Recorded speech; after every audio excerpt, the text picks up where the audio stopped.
All right, am I on? Yes, I am. All right. Good morning. Happy Sunday. Oh, looks like it's a little dreary out there today. They said they were supposed to get some storms later this afternoon, so it's going to be interesting to. Almost going to be a repeat of last Monday. But anyways, we want to thank everyone who has joined us online. We appreciate you being with us. We're going to go to God in a word of prayer real quick, and then we'll get started with class. Dear God, we thank you for this day. We thank you for the many blessings that you give us, and we thank you for the freedom and the opportunity, the technology that we have to still be able to assemble in a way and study your word and to worship you, Lord. And I just ask that you bless us as we go through this. Allow us to take what we hear and learn today and to help us to use it to apply to our lives, but also to help us maybe change how we see things sometimes and view things and maybe put ourselves in other people's shoes sometimes, Lord. And I ask that you bless us as we go through this class. Just like last week, we ask that you bless us as we go through this coronavirus situation, that you allow us to get over it quickly, to persevere through it, and for those who are ill and suffering from it to recover and allow us to get back somewhat to a normal way of life, Lord. We just thank you for everything you do for us, for blessing us, and for your Son who you sent to die on the cross. And it's in Christ we pray. Amen. All right, so this week we are switching to a new series. I think this one's going to be about 6 weeks. I'm not 100% sure. It just depends on how this one plays out and how everything kind of works together. It's called A Day in the Life. And the reason I called it A Day in the Life, a lot of the things that hit me, I try to, if I'm teaching on something, I try to be an example of it or follow it a little bit when I'm teaching on it. And so a lot of the prayers and things that, that we've been talking about over the last 6-7 weeks, several of them, the last one we just went over was Send Me, which looked at going and going out and God sending us out into the world and converting others. But some of those other ones were, break me or break my heart, make me bold. And so I'm probably going to apply a little bit of those to myself today because I'm going to be honest with you, the way this class is going to work out and what I've tried to do with it is probably the hardest lesson that I've done. I know it's the hardest one I've done so far. It gets very personal, and I use some very specific examples, real if I could find them, but then others I try to, situations I knew of or new situations, similarities and things like that. So basically what we're going to do is we're going to follow through the day in the life. And for those who are Beatles fans, I did not know this was a Beatles song until I did some Google search, and that was the first thing that came up. But anyways, what I'm going to try to look at is 3 different areas in the life of 3 different kind of groups of people, I guess you could say. The first being the unchurched, people who've never really had any experience with church whatsoever, some pretty harsh backgrounds. I'm trying to think of some way to put this, but basically people who have no religious experience whatsoever and actually may be very anti-religious for specific reasons. And then I want to switch to what we call the church, people who grew up in the church or are very familiar with the church. And we're going to look at different scenarios. I'm trying to focus on 3 different, in each lesson I'm trying to focus on 3 different type of people or scenarios and things that may play out in their lives. And then the last one is, so we have the unchurched, the church, and then the last one I want to look at is just what we call the Christian, a day in the life of a Christian. And I'll be honest with you, I didn't come up with some of these ideas on my own. It was actually come out of a conversation that me and Kyle Smith were having, for those who know him. And one of the comments he made was, I wonder if we should just look, or basically it was something along the lines of, what should the everyday life of a Christian look like? And so I started thinking about that, and I was going to do a class just around that, but as I started developing this and looking at it, one of the things I thought, I was like, well, yeah, we know what the day in the life of a Christian, or we have our ideas, But what if we looked at what the day in the life of everyone we may encounter is like? Because everyone lives in their own little bubbles, in their own little worlds, and they have all their own expectations, and they have all their own realities of how things are, and how things should be. The conservative lives in their conservative bubble. The liberals live in their liberal bubble, and they really don't let the other ones cross very much unless it's an interaction of, some type of argument or debate.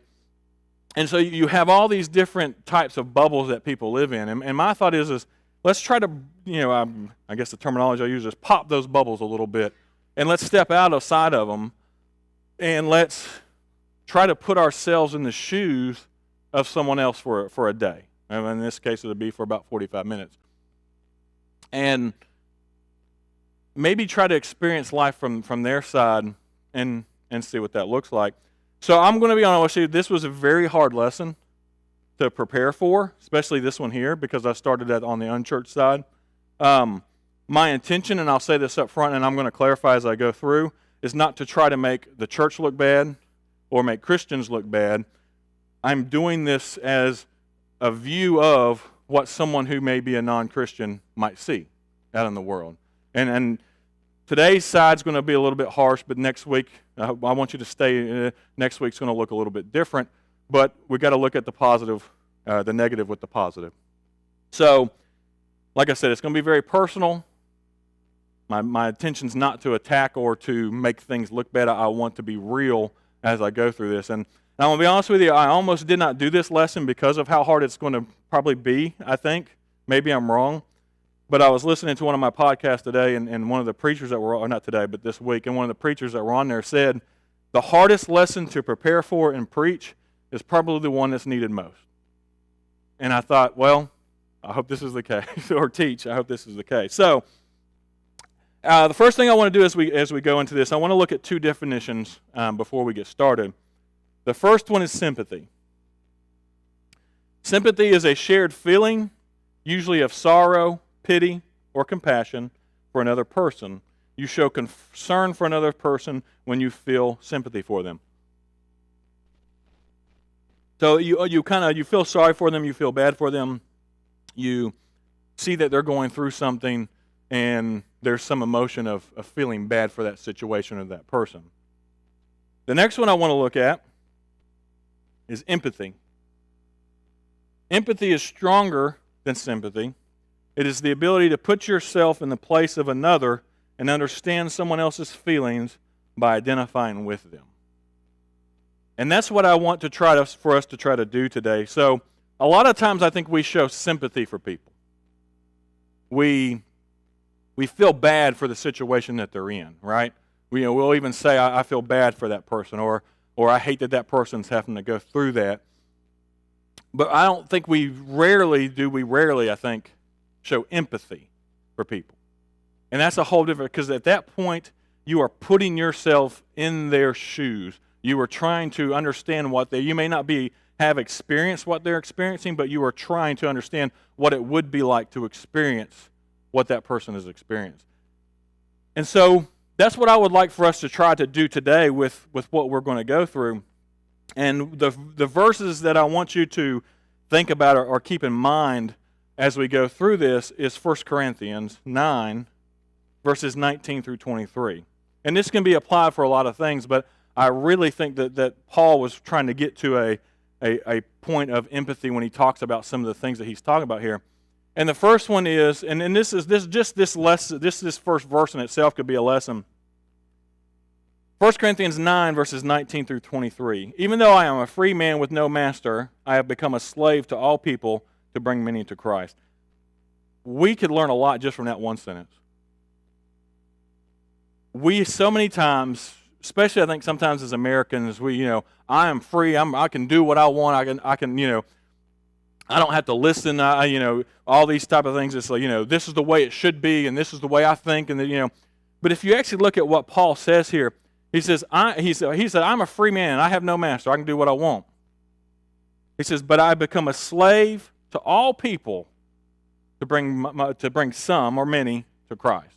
And I'm using the NLT, the New Living Translation here, because I like the way it words this particular section of Scripture because of the way and the point I'm trying to use today. But I really think, we could sit and have a whole lesson just on this particular verse right here. But we have got to, you think of your life as you go out into this world and as a Christian and you walk through every day. If you saw yourself as a slave to everyone that you encountered, how different would your interactions and would your life be with those people? Not I can say what I want, I can do what I want, this is what I believe, this is what I think, or this is, but I am this person's servant or their slave. Anyone this is not some people. He says, I make myself a slave or become a slave to all people so that I can bring many to Christ. In verse 20, he further goes into this. He says, when I was with the Jews, I lived like a Jew to bring the Jews to Christ. When I was with those who followed the Jewish law, I too lived under the law, even though I am not subject to the law. I did this so that I could bring to Christ those who are under the law. So again, he is living with, he ministered to the Jewish people and the Gentiles. We're going to look at that in a second.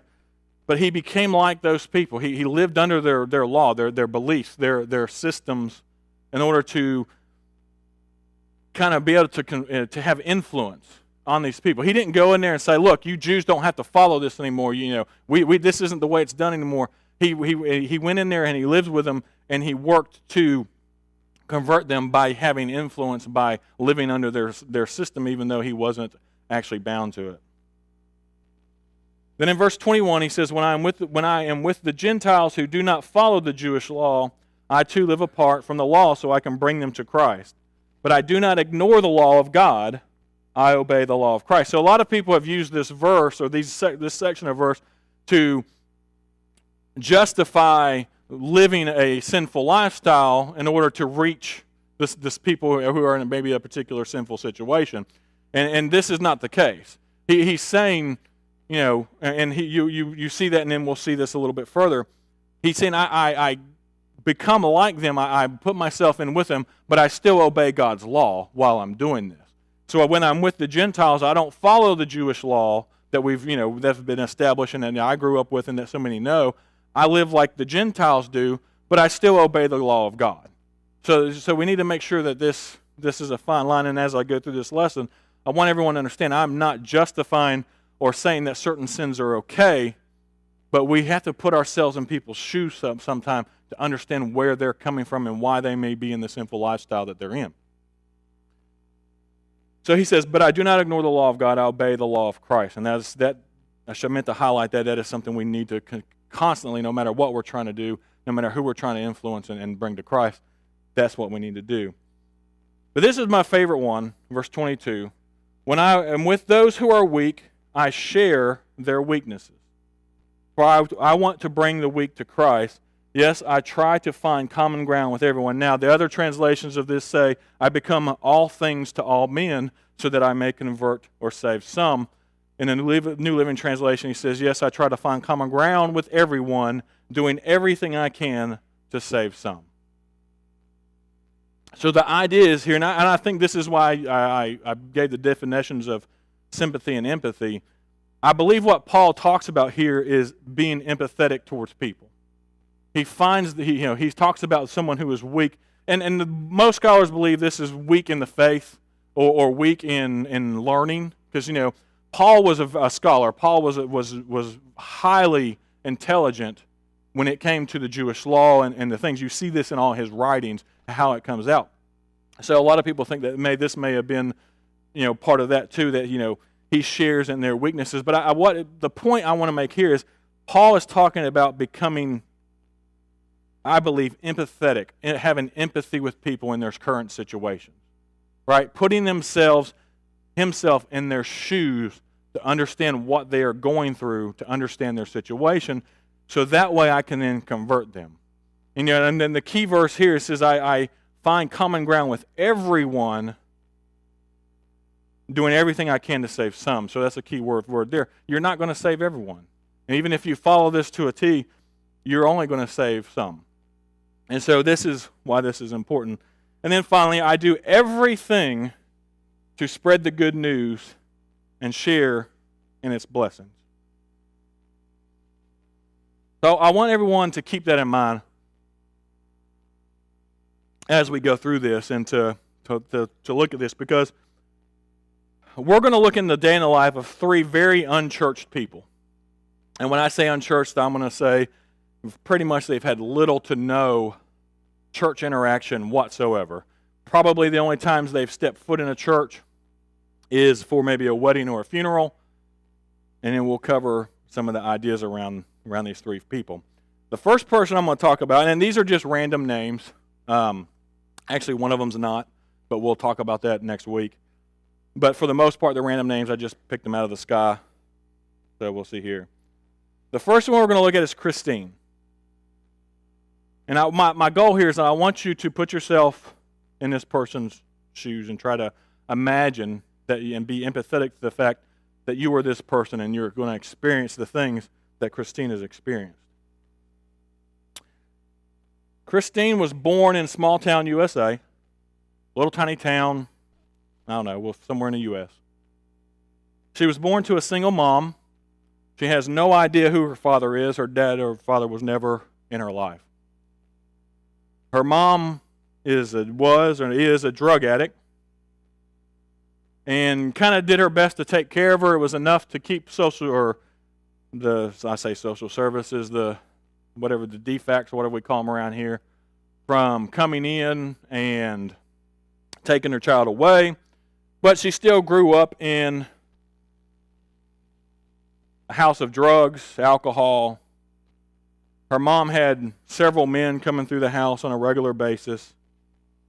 And because of that, she was sexually abused by some of these men.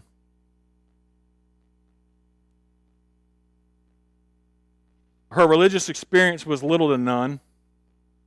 Her mom didn't go to church, and obviously, with everything that she was going through growing up, with all these situations, she never really thought much about a God or if there was a God. And the religious that was talked about in her family was negative and bad because of her mom and her mom's lifestyle and the people that came in through the house and all these things. So she grew up in this of being physically and mentally abused, verbally abused, in a pretty much horrible home. And we might say today, well, this is rare. It's actually more common than you think. And this happens a lot. Well, Christine grows up, and, she uses what she can. She has no father in her life, no stability. And so she kind of tries to find love and stability where she can. And she ends up getting pregnant by a guy when she's 16 years old. The guy runs off. He's like, I'm not having anything to do with you. Tells her to go get it killed. And so she's alone. She's not going to go tell her mom. Her mom's not going to be supportive of her. So she does what, most people in this situation, in this time and age, does. So she goes to get an abortion. And as she's walking in to get an abortion, she sees a bunch of different signs and people protesting. And this is kind of what she sees. And I'm going to be honest with you, for this slide I made it mild on purpose because a couple slides down, it's not going to be as pretty. But there's some of the ones that, basically let her know she's a murderer and she's murdering someone. And then she sees some of these other signs. And I kind of tried to think through, what would I think if I was in her situation, as good as I can, if I saw this first sign of it's a child, not a choice. I would think, well, you're not in my shoes. You have no idea what I'm about to go through or what I could go through. This is the only choice I have. Even though it's not the only choice she has in the situation she is in, it's the only choice that she thinks she has. The second sign says, choose life, your mom did. Well, she sees that sign, she thinks, honestly, I wish my mom had not. And so, again, that kind of confirms what she's thinking and what she's about to do. If I am doing the best thing I can for my child so that it doesn't have to raise up and be in the life that I had. And the last sign she sees, which is a little different from the other ones she thought, says love them both. And so she goes on in, she has her abortion, and she goes about her life. But a couple of years later, and as we all know the facts, there's a lot of people they'll say that this is not true, but most women who have an abortion go through a very emotional and hard time. It causes depression, it causes a lot of mental problems that I'm not an expert on and I'm not going to go to all the details of. But it gives you a very hard experience, and it's rough. There's a couple people who've gone through it who are Christians now who've written books about it and gone through it, and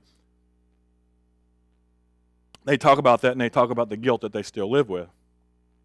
So Christine decides, one day she's just having a rough day, and she's like, you know what? Let me go and do a little search and just see what maybe the church has to offer on abortion or about abortion. And so she knows someone, and there's a reason I'm going to focus on us at this point, but that we're not the only ones, and I want to make this clear that it's not just the Church of Christ. But I want to emphasize something, and not all of us are what I'm about to show, and I want to emphasize this for a good reason, because if you just looked at this one slide, you could get a really bad view of who the church is, and because we're not this. But she gets on and says, I'm just going to do a search on Facebook since I'm mainly on here. And I'm going to do a search I know someone who's in the Church of Christ, who's a friend of mine, and I'm going to do a search for Church of Christ abortion. And when I do this search, this is what comes up. This is actual.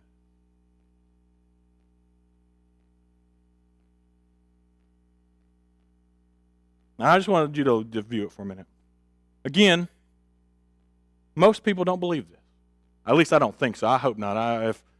Maybe I've been fooled, but I do not believe that this is the way that most people express their views, I hope, around someone above. But if I were in her shoes, and I saw this, and I went and looked at the comments that were on some of this,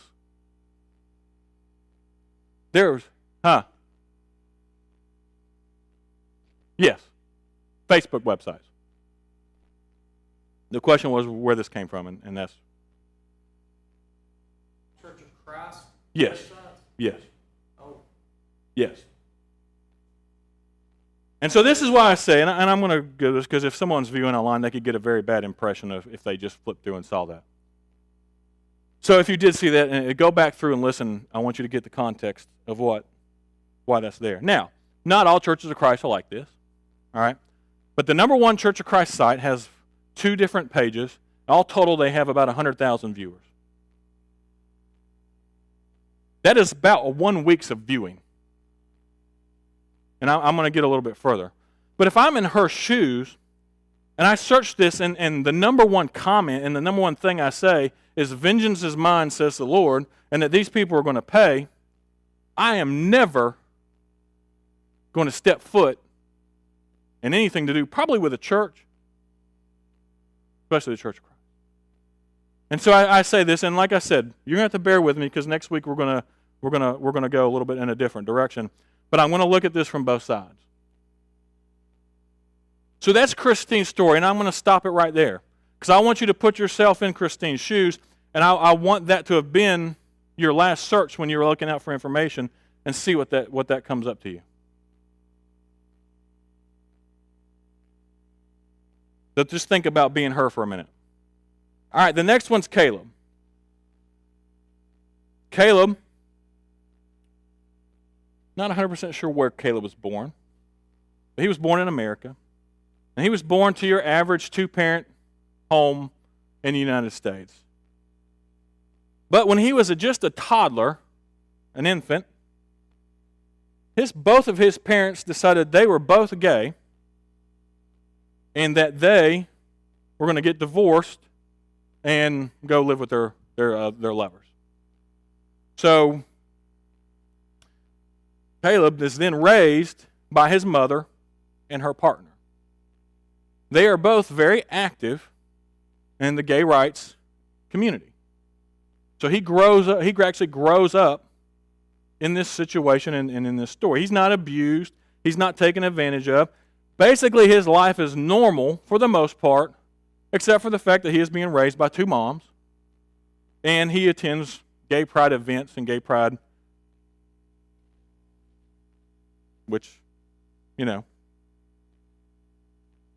But here's the thing: as Caleb grows up, his mom, or moms, as he would put it, both told him horrible things about Christians, about how they were ultra conservative and they hated gay people, and he was raised to believe this because of some of the things that his mom had told him. So when he was old enough, his moms started taking him to these events and having him march in the parades with him and do these things. And this is, for the most part, what Caleb ran into.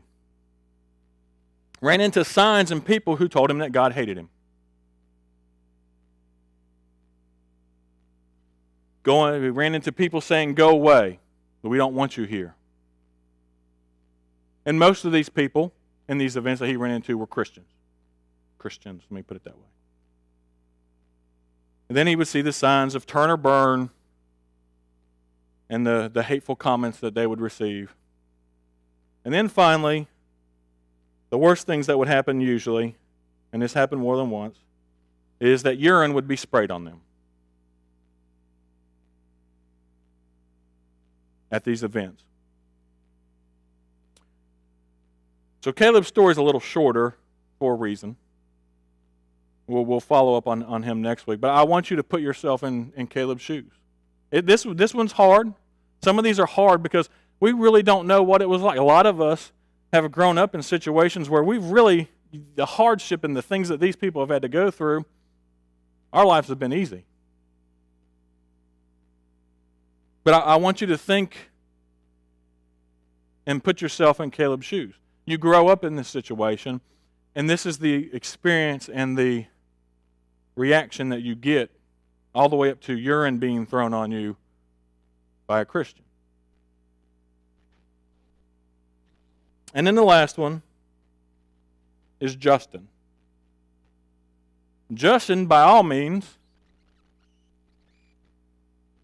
had a perfectly normal life, normal household. About the only thing I guess we would say would be unnormal about it, or abnormal. But even in this day and age, that's more common than what it was.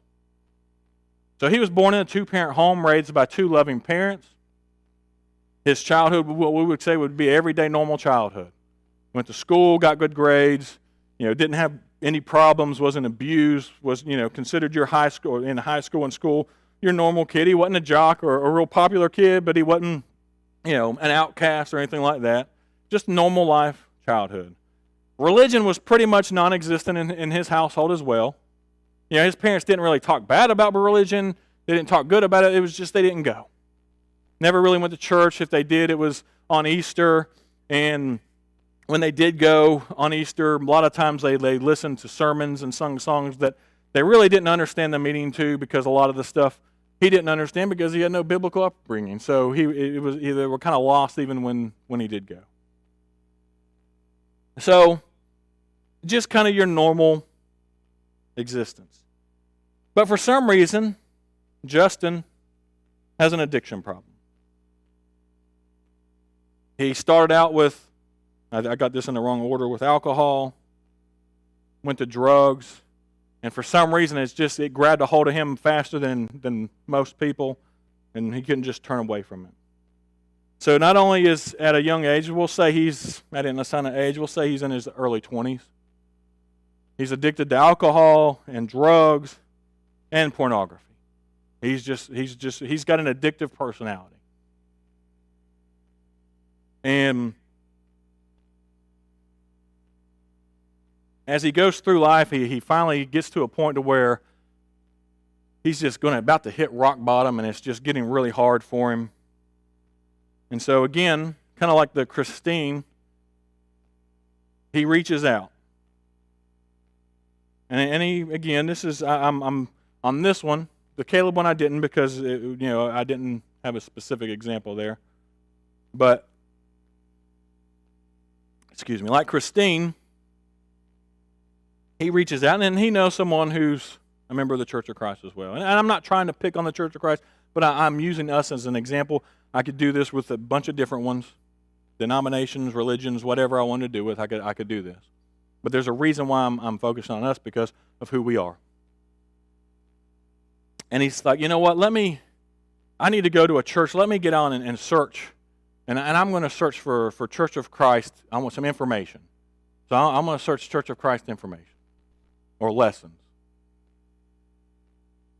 And again, to those who are watching, take this in the context of what it is. And this is what comes up. I searched, this was 1 week's worth of posts on this particular site.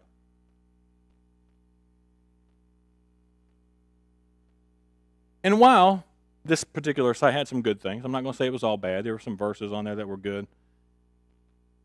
Everything in there was anger, wrath, and attacking.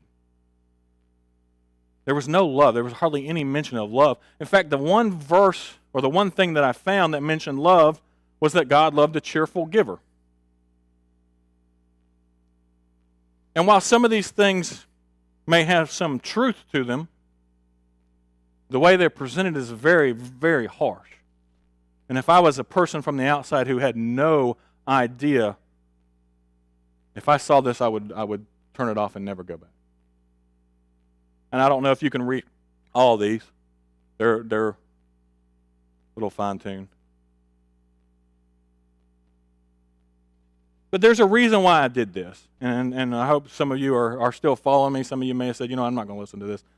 There's a reason why I did this. And the reason I did this is because, honestly, I didn't expect to. What I did was I put myself in these people's shoes and decided I would try to take the steps that I thought they would take if they were in that situation. Again, I can't begin to put myself in some of those situations and some of those experiences that some of those people. Now, and I will say this, not all Church of Christ pages look like that. Not all, you have your mix of both. But what I want to show is this is some of the first stuff that comes up with a lot of religious stuff, not just Church of Christ. And so, what I want to dig into now, and this is where it's going to get very personal, I want you to think about, go back and think of the day in the life of these people that we just, and this is a very short time frame and a very small example of some of the things that people go through. And I want you to think about this as you go through this next week. So this is kind of like, I guess, an action item before I go, because we're going to continue this lesson on next week, and we're going to show that there's different directions that this can go. This isn't the only thing out there.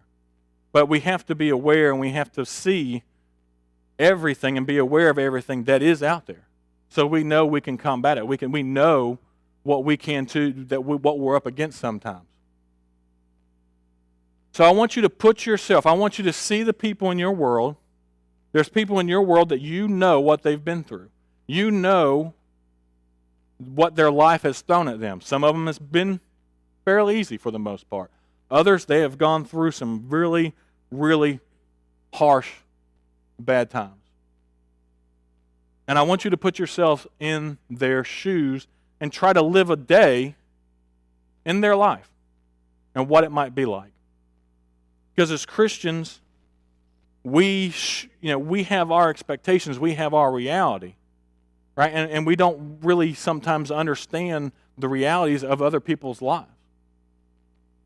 And that's why I think when we go all the way back to what Paul was talking about, when he says, I become all things to all men, he puts himself in their shoes. He understands what they're going through. And he lives life with them. And that's what I want us to do here. So my question is, as you go through this, and we look at this, and as you go through your walk, I know we're not really, some of us are going out in the world today, but as you run into people, and you look and you see people, and you have conversations, and you see things that maybe someone posts, and this is where I'm going to get into the personal side of it, is how do you reflect Christ? with all this. Because if I go and see that, that is not a reflection of Christ. That is taking some things that are, yes, in the Bible, but really twisting them around and not showing the love that is there. Yes, there's wrath there, but you should not start off your conversation with someone with wrath. It should be with love. If you look every single time, every single example of the God, of Jesus Christ, conversing with someone in the Bible who was what we would consider in that day, or even in that day, and we would consider a lot of times in this day, the worst of the worst, the heathen of the heathen, his first expression, his first everything with them was always love. Leaders, the scribes and the Pharisees, who would jump all right over for their position. And then the people he attacked first, just like Dad said, the people he did not, I say show love, I mean, he showed his wrath with were the ones who were acting like that right there. I think also one of the big reasons why Paul was so effective is the fact that he never forgot his background. Yeah. He never forgot that how great of a sinner he was against, the church, and the fact that if God could forgive the things that he did, he should also have that kind of love and care towards those that he would come in contact with, regardless of what they had done or whatever the situation was. Terry makes a good point with what he just said was, if you know Paul's background, and his background was he murdered Christians. He was part of murdering Christians at the time, and he was converted. So he knows, no matter, like, look, I think at one point he calls himself the chief of sinners, right? So, like Terry said, he can put himself in their shoes because he knows what he was. Sometimes while you see some of that stuff is because we don't remember our background. Right. Right. Well, and I'll put it this way too. One, like Terry said, we don't remember our background, or two, someone like me, and I use myself as an example. I was raised in the church, right? I was, basically I was in church from day one. I come up through. Now, I haven't been perfect. I've got things in my life where I went sideways, but not to the point of what, and I think some of us who have been raised in the church building and in the Christian homes, we don't, I talk about that bubble. We have those bubbles that we live in, and we see these things going on outside, and it's like, well, these people are horrible people. How dare they live a life? And we have no idea what their background is. No idea what they've been through because we've never had the experience. And that's why I think sometimes some of your best people, like Paul, who are your best evangelists and stuff like that, are the ones who, they have been a heathen and they've done all kinds of horrible things, and they know what the true grace of God is. Yep. The one thing that's stuck in my mind, your examples, is two of those had people that are Christians in their life. Where we fail, I think, as a church now also, is those individuals should have been Christians enough to be an example for those people that you gave for example. In other words, they should have been that close to that person where they could have went to that person and asked about Christ. Yep. Instead of having to go on the internet and stuff. And I think that sometimes that we got people in our lives that we do not reach out to, that we can reach out to. Even though if it is in an uncomfortable situation, like those two that you put on there. So Robbie just jumped ahead next week. No, it's fine. That's perfect because it's a good example. So what Robbie talked about was some of these people had Christian examples or some sort of church experience, and if they had Christians in their life, then they wouldn't have had to reach out maybe and search on the internet or, and that's what we're going to look at next week. So like I said, this is hard to look at, but we have to accept the fact that it's out there. Now, we know, as us in this group in this building here, we know that those are not our viewpoints. We don't believe that, and I hope you don't. But here's the thing, and this is why I asked this question, how do you reflect Christ? Some people have shared some of that stuff. Now, I know what it is. This is you scrolling through, and you see something, and, that makes sense. I get that, and you share it. And although it's truth, although there's some truth in those things, it's not presenting truth in love. And it's not going to do any good in converting someone. No one's going to scroll through and see that and be like, well, Chad Green just shared that. Man, I'm going to get myself right with God right now. And so there's a lot of times that this is how I want you to think. And I want us to think is I want us to be, when we're scrolling through and we share the things that we share, and I've talked about this a lot, and the reason I focus, a lot of people are like, well, not everything's about social media. In the situation we're in right now, a lot of it is. That's where they're going to get most of their information. Right now, a recent study that just I went and read, I think it was Barna. I'm not 100% sure. I can't remember. On average, church attendance is up 300%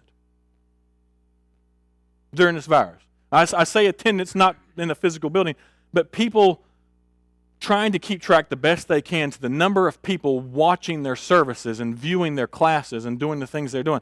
That is up tremendously.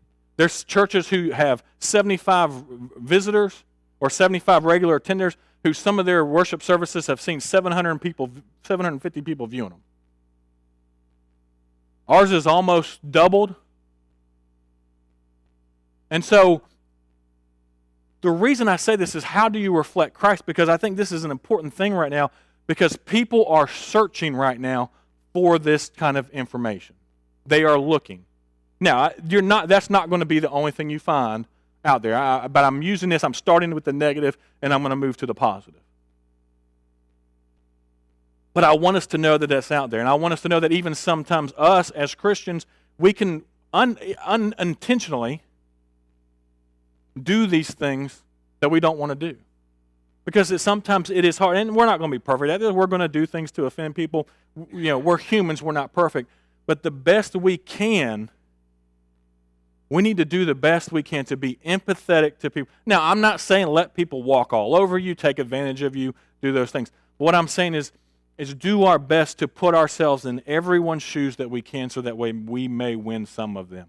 We're not going to win all of them, no matter what we do. We can be as empathetic as we possibly want to be, but there's still, there was people Christ himself could not convert. I say could not, didn't. Go ahead. I was thinking about this.